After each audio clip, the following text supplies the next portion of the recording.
So I'm making a video on how to pressure test a 7th gen Celica cooling system. This should work on a GT or GTS. Right here I have a 2000 GTS. What you're gonna need is the radiator pressure test kit.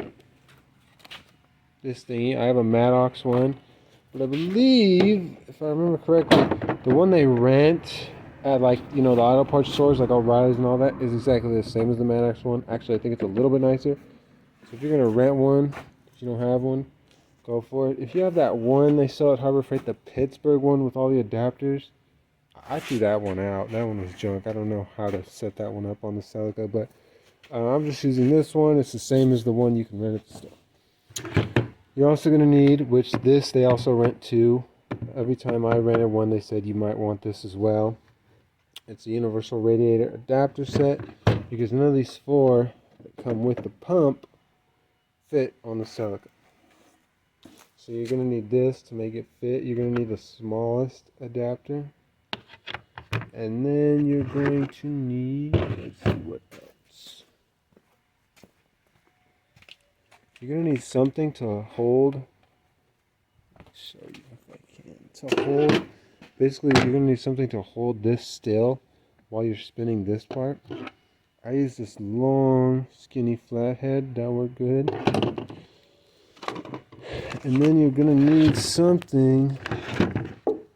Here it is right here. You're going to need something to block this hose right here. This is like the overflow hose. I just put that little cone piece in there. You could, of course, take the hose off and put like a cap right there on top of that. But you need something to block it off, because or else you can't get pressure.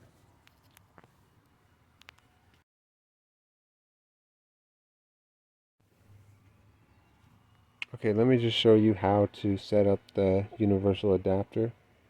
So just screw it on a little bit. You don't have to screw it tight. And then put it in there. And then if you notice, you can spin it, and it's pretty much just going to spin infinitely. It's never going to go anywhere. And that's because the whole thing is spinning. And you don't want this bottom piece right here to spin. You only want the top piece to spin, because as this thing spins, take it off so I can show you. As this thing spins, this threaded part right here goes farther in, and it expands this piece. Sorry, finger in the way. So let me screw it back in, and I'll do my best to show you guys how I did it. So you just need something to hold that piece still there at the bottom. So I just kind of took this flathead and then just kind of got it in there like that, and then started turning.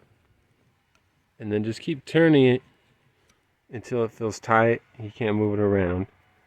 And then at that point, go ahead and hook up your pressure tester. I believe the PSI, what does it say on here?